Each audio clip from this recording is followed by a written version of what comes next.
I was laid off at Chrysler, and then 2 weeks later, I got a robocall that said I was terminated. They didn't need me no more. It was over a year ago. And what's happening to you now? Yeah, I'm getting laid off, but it comes with the territory, I guess. When I was growing up, I met with guys that could tell you the year of a car just from the sound of its engine. The automotive assembly lines were the soundtrack to many lives, and people's hands, they helped build hundreds of thousands of American cars. Many people I know, they can share the story of Detroit or working at a dealership. They share their stories about loyalty, about pride, and about a promise that's starting to look much more like a lie. Now, I want you to see what's happening on the other side of the world. Picture this. A massive factory in Shanghai, robotic arms moving in silence in a perfect dance. Cars getting built with almost zero human hands touching them. You're going to think that this story is about just one man or just a few losing their jobs. You're going to be missing the whole game here. And this is a story about a massive shift about how the world is currently building things, and the loyal American workforce is staring down the army of robots. And the question you have to ask yourself, can they even compete? And what happens to all of us if they simply can't? Now, I want you to take a look at this clip. You $1.77 million. Just seeing if I can have help scanning this. Thank you. What was your name? Ed. I'm Sam. I actually had someone nominate you from this store and said you're very hard working. Well, I try to make. May I ask how old you are? I'm 88. And still working? Yes, I have been. Why do you have to keep working? Retired from General Motors in 99. 2012, I went bankrupt, and they took my pension away from me. Oh my gosh. Do you have a wife? She passed away 7 years ago. 7 years ago. She was sick when I lost my pension. I was in the Army back in 66. So you're a veteran too? Yes. Thing that hurt me the most was my wife was really sick. When they took the pension, they also took the health care coverage. Yeah. And all but $10,000 of my life insurance. Yeah. So I sold the house, sold the property I had, and we made it through. And you're working here how many days a week? I work 5 days a week, 8 hours a day. What's your dream? To live here somewhat for life I was hoping for. Like to share your story and try and, get people to help you retire. Thank you. Amazing. Want to give you $400 here as a tip. Of course. I don't know what to say. So the long way to help me. Ed, how are you? Good. How are you doing? Good. What did you do with that money I gave you? I still have my pocket. I wasn't sure with the situation.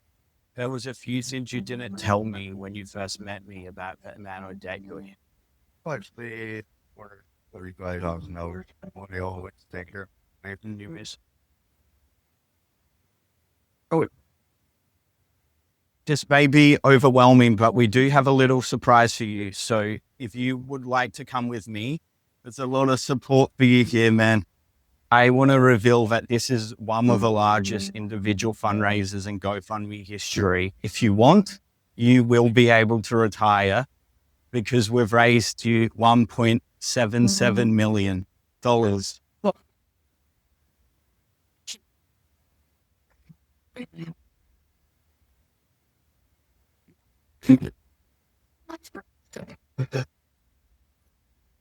something that dreams are made of. Trust me. I cannot express any words how thankful I am. All I can say is what a story, but how many more average Americans are actually going through this? Lost his job. Well, he retired from 1999 and completely lost his pension when General Motors decided that they're doing a whole new restructuring. And that is just the tip of the iceberg. Thankfully, a good Samaritan went in. But I decided to share this story first because we're going to see much more of stories similar to this coming our way in the very near future. General Motors announced that on January 5th, 2026, it's laying off over 1,000 workers at its Factory Zero plant by killing a whole production shift. And the news hit Detroit like a punch in the gut. This isn't just a layoff, it's an entire eraser. The official reason from GM is the same corporate talk you'll always hear: slower near-term EV adoption. But for some people who show up every single day, it feels like a straight-up betrayal. And I can tell you, working in the automotive industry, it is not one of the pleasant places to be. Yes, it has helped many of us achieve somewhat of a goal, but loyalty doesn't exist in this industry anymore. And this place, Factory Zero, it was supposed to be the future. They retooled the whole plant, telling everyone it was the launch pad for America's all-electric revolution, a symbol that Detroit was still in the fight. A job that I was at for 7 years to come here just to get laid off a year and a half later, that ain't right. For us to be Motor Trend winner of the year and being laid off is kind of backwards. Doesn't make any sense to me. We all need to be working, and it's not right that people around this time, Christmas time, holiday time, make work. I was laid off at Chrysler, and then 2 weeks later, I got a robocall that said I was terminated. They didn't need me no more. It was over a year ago. And what's happening to you now? Yeah, I'm getting laid off, but it comes with the territory, I guess. General Motors is slashing more than 200 jobs, mostly engineers in Detroit, as part of its ongoing effort to streamline operations and increase profits. The layoffs come just days after GM raised its 2025 financial forecast following strong quarterly earnings. And while it's a small percentage of the company's workforce, it's the latest sign of automakers tightening white-collar ranks. And now that promise is being downsized. The plant is getting a cut to a single shift, silencing the machines and the people who built their lives around them. And don't think for a second the pain stops there. These layoffs, they will cause a chain reaction to supplier plants, to small businesses, threatening thousands more jobs across the entire state of Michigan. And this is the hard truth about the EV transition in America. It's not some smooth ride to a green future as what they promised. It's a busted up road. And while you got the so-called expert debating if this transition will create or kill jobs in the long run, that doesn't matter to the people who are out of work right now. The long term doesn't pay this month's mortgage or rent. Washington in April. Effective at midnight, we will impose a 25% tariff on all foreign-made automobiles. And this was Oshawa in September. Unfortunately, if there's nothing that's really producing here, then it's time to sort of move elsewhere. Todd Forbes works at the General Motors plant. He's received a layoff notice for January. It's definitely gut-wrenching. I've lived in this area my whole life. GM is shutting down its midnight shift here, citing evolving market conditions. Tariffs. About 2,000 workers stand to lose their jobs. And that's bad because Oshawa's unemployment rate is already at 9%. I'm looking at, is there a job possibility where I'm making the same kind of money or a little bit less? What can I get with that amount of money? Their union is promising to fight back. If we let these jobs leave, they're not going to come back. So here's what we know is happening. Politicians are working in the background to try and stop these layoffs. And Canada did just roll back its electric vehicle mandate, which is probably helpful since this plant builds Chevrolet Silverados. We're too stupid and too stubborn to give up. But will it be enough to keep auto manufacturing going here? That'll be up to GM, not Todd. But how did we even get here? How did we get to a place where the North American worker is getting pushed out by the very industry they built? To get it, you have to take a look at how the other side is playing the game. Welcome to China's dark factories. And yeah, the name is literal. In these huge, hyper-automated plants, they dim the lights because the main workforce, they're robots. They don't need to see you. You've got armies of them running 24/7, assembling cars with a crazy level of precision. In some of these places, humans are only there for tricky maintenance or just a final quality check, and the numbers are staggering. A single factory like the Zika plant in China can spit out up to 800 cars a day. And this isn't just automation, it's a total reinvention of manufacturing. And it's all backed by a government strategy called Made in China 2025. For more than a decade, the Chinese government has been pouring billions into one single goal: to dominate the electric vehicle market. And you can't argue with the results. In 2024, China made up over 70% of all EVs produced in the entire world. Take a look at this. It may seem like a normal industrial building, but a look inside this Chinese factory provides a glimpse into the future of the car-making industry. Here, almost all the lights are off, yet the assembly lines are working at full speed. Nearly everything is automated, with only a handful of employees, vastly outnumbered by hundreds of robots. This dark factory can produce up to 1,200 electric cars a day and requires almost no lights or heating. Another instance of machines replacing humans, designed to maximize profit. We realised that employing people was getting increasingly costly, and for this type of work, which involves a lot of repetitive tasks, humans are more likely to make mistakes than machines. This car-making plant is one of hundreds of similar factories across China that were specifically designed to let robots do the work. This is the control screen. We can see all of our production lines, and at the moment, 296 cars are being built. Every vehicle is represented by a different symbol and color, giving a global view of operations. I think that a company that's 100% managed by robots and AI is the future of our sector.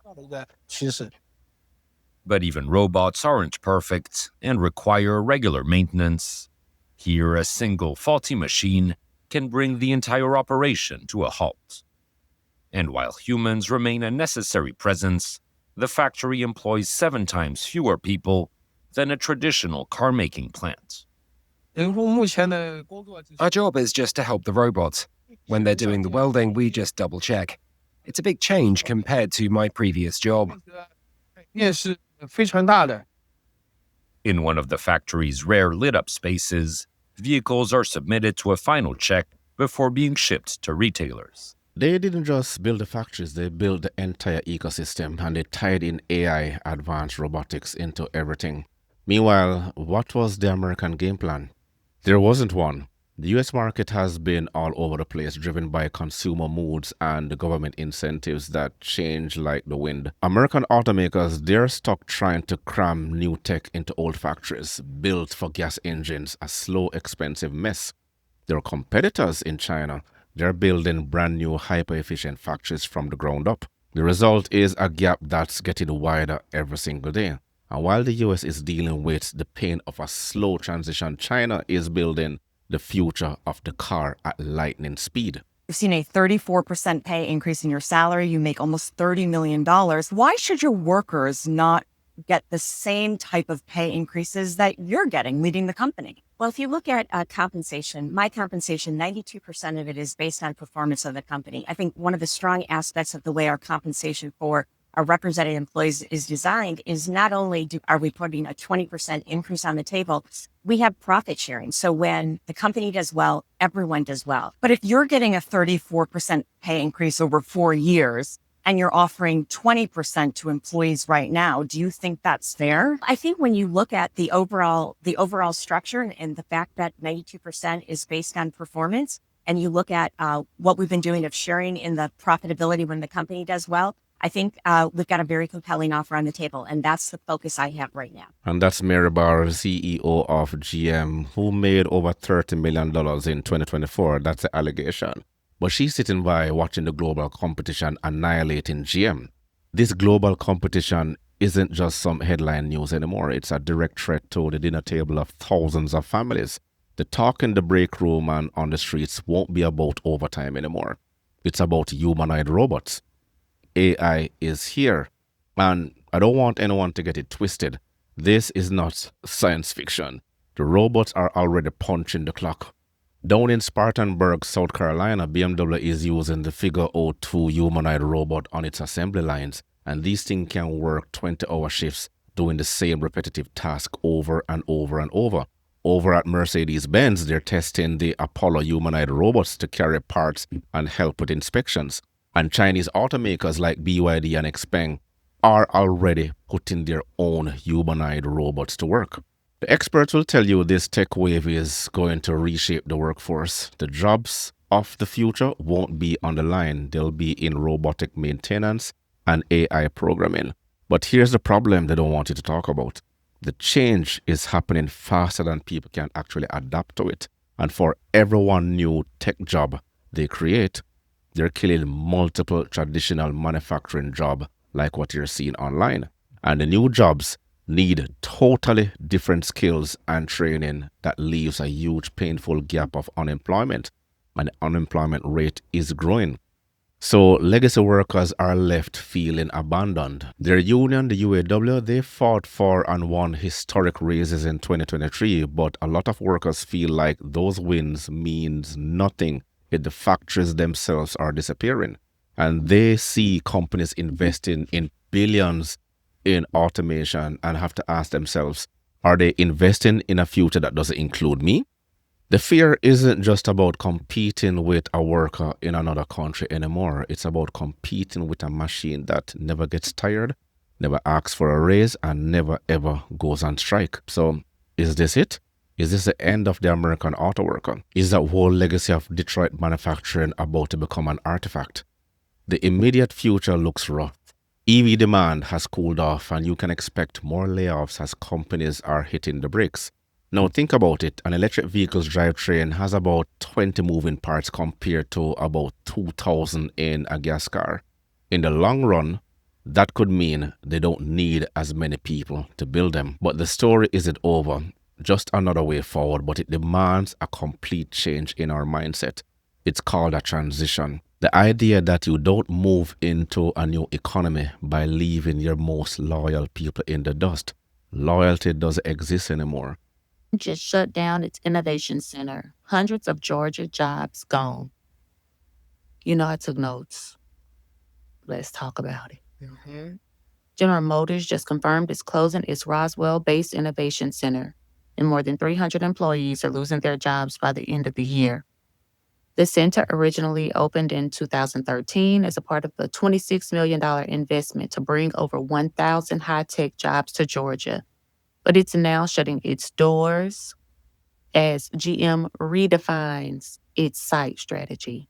Translation, they're consolidating, moving technical teams into a few central hub locations for what they call better collaboration.